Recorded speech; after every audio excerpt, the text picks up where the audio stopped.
Hi. Hi sir, I'm Flash Antonio. I'm a member of Toy Soldier 118. We are collectors of the 3.75-inch line on G.I. Joe, which incidentally also celebrates the 30th anniversary this year, 2012. So I'll give you a quick tour, but for now you might want to check out the USS Flagg. That is the single biggest playset ever released in G.I. Joe scale. Released back in late 80s, around 1988, mga ganun na time. And then the jets that you see on deck of the aircraft carrier, this is a 1987 Sky Striker, the vintage Sky Striker. This one is a 30th anniversary, the Sky Striker, which is now available in retail. Mabibili mo na siya in Toy Kingdom. And this is a custom.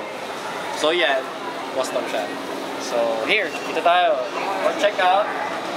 The first cabinet houses vintage G.I. Joes from 1982 up to 1994, basically na line. So you have their vintage counterparts. So yan, Lifeline, yung mga familiar G.I. Joe faces, Duke, Scarlet, and Snake Eyes. Ito yung YMCA section namin. You have Spirit, Shipwreck, Wild Bill, and Shockwave. So, ito yung counterparts niya. The 30th anniversary will be viewed by tomorrow. And then at the bottom is a mini diorama of a vessel board search and seizure VBSS ng Tactical Battle Platform. So, kunyari, in-invade siya ng Cobra. So, these are Cobra vehicles and Cobra divers, eels. Tapos, in-invade nila yung G.I. Joe Tactical Battle Platform. Cabinet number 2 is a Cobra display, yung 1982 onwards na Cobra. So ito yung mga iconic na characters from Cobra mythos. The Firefly and Storm Shadow, Destro and Baroness, 2 versions of Cobra Commander, the twins Tomax and Seymour. Yan, so yung again, the counterparts of which will be viewed on the opposite side by tomorrow and on Sunday. And then this is a mini diorama of a G.I. Joe communications facility, Cobra communications facility, telecom center nila. So this is a custom base. So ito yung concept namin on how a Cobra telecoms base would probably look like. And then here tayo. Cabinet number 3 houses the G.I. Joe Evolution. So this is in order for us to showcase how the G.I. Joe bodies were evolving from the last 30 years, isang character lang yung ginamit namin, which is Duke. So lahat yan Duke. So as you can see on the camera, you can view different versions of Duke up to the present day, which of course started since 82. And then this one, yung 12-inch, that's an evolution of the 12-inch line, which was initially introduced in 1964. So, in 2 years, sila naman yung magse-celebrate ng 50th anniversary nila. So, 50 years na yung G.I. Joe brand in 2014. This mini diorama can be viewed on the opposite end. I'll show it to you later kasi nakaharap siya sa kabilang side. And then this one, these are displays by Manila Joes. These are 1970s G.I. Joes, the 12-inch scale. These are 1960s dito sa bottom. So, different versions. So if you notice, most of the figures would have a scar on their face. So yung modern na mga Duke also has scars on their right cheek. Meron silang mga peklat to make them look parang like battle-scarred. Battle-scarred. Kasi si Ken, na partner ni Barbie, guwapo masyado. So G.I. Joes, in order to differentiate themselves from being feminine, had to look masculine with the scars. This display area is box sets ng mga G.I. Joe exclusives. This is a Sienna Miller Baroness exclusive figure, 12-inch scale.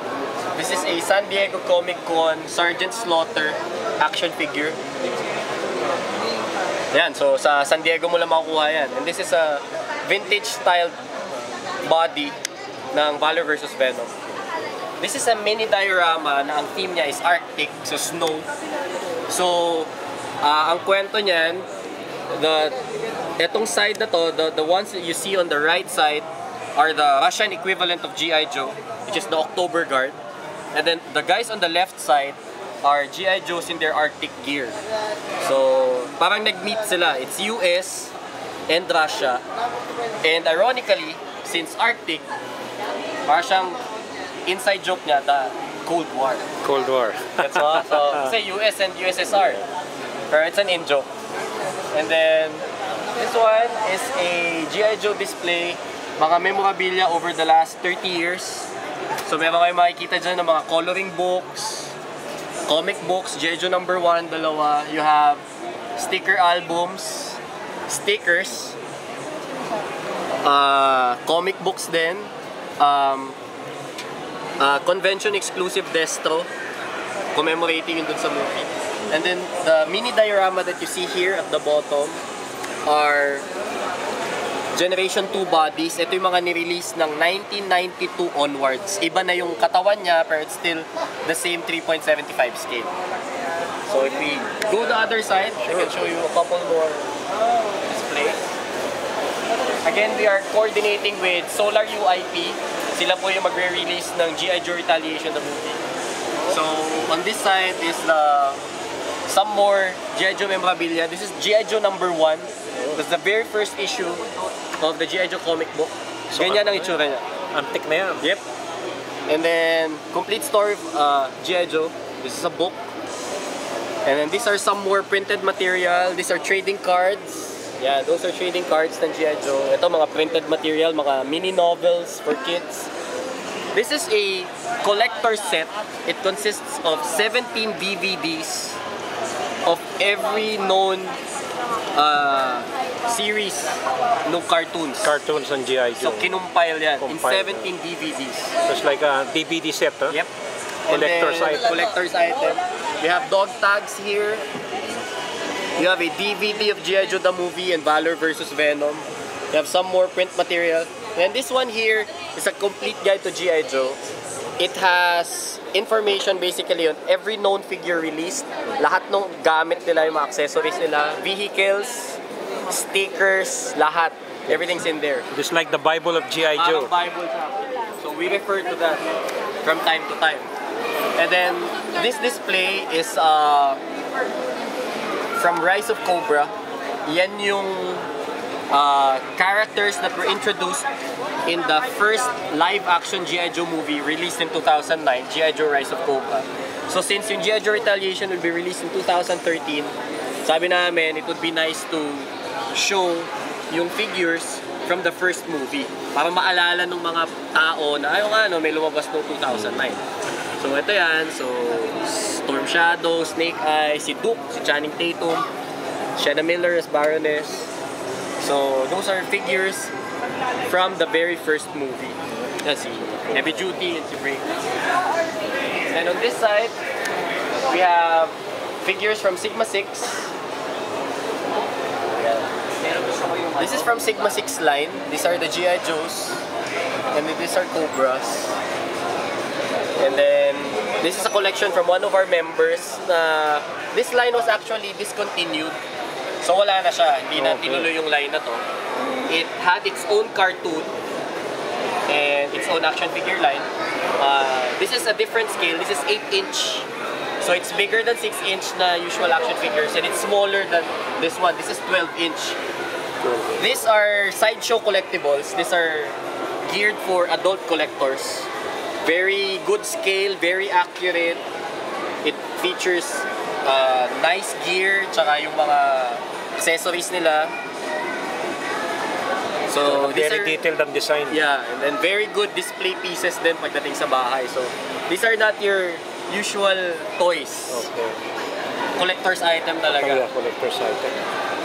And then this one is a Arashikage shrine that we have. The Arashikage is a clan of ninjas introduced in the G.I. Joe mythos by Larry Hama. So ito yung good guy, si Snake Eyes. So this is how he looks like. Yan, very iconic Snake Eyes pose. Then this one is Storm Shadow. his blood brother, Kanga, who serves Cobra. So parang they're torn kasi they're fighting each other, pero they trained from the same ninja clan, which is Arashikage. Yung logo ng Arashikage is yung may stripes, this one. See it from the box. Yan. That's the Arashikage logo. And then, these are different versions of Snake Eyes. So, meron kang 3.75 scale, you have a bust, you have a Sigma 6 action figure, you have Mighty Mugs, the Snake Eyes, you have a Hall of Heroes, the Snake Eyes. Then on the opposite side is the same version to mirror yung Storm Shadow naman na side. You have Bust, ganun pa din, dollar exclusive, Sigma 6, Hall of Heroes, and Mighty Mugs. Last but not the least, this is a Dreadnoks diorama. Dreadnoks are a gang of biker, ano sila, biker gang or something. Introduced in the 80s, and they are affiliated with Cobra. Parang silang mercenaries, they get to do the dirty work. So yeah, this is a G.I. Joe display. So I guess that's it. Maraming salamat po. My name is Flash, and I'm with TS118. So thank you. Yeah, why don't you invite them to come here to ToyCon and visit your exhibits? You can drop by the 11th Philippine ToyCon at SM Mega Mall. Today is June 15. We'll be here until Sunday 17. So 16 and 17 bukas, and sa Sunday nandito pa po kami. We are collaborating with Solar UIP, the movie company who will be releasing the G.I. Joe Retaliation movie for the Philippines.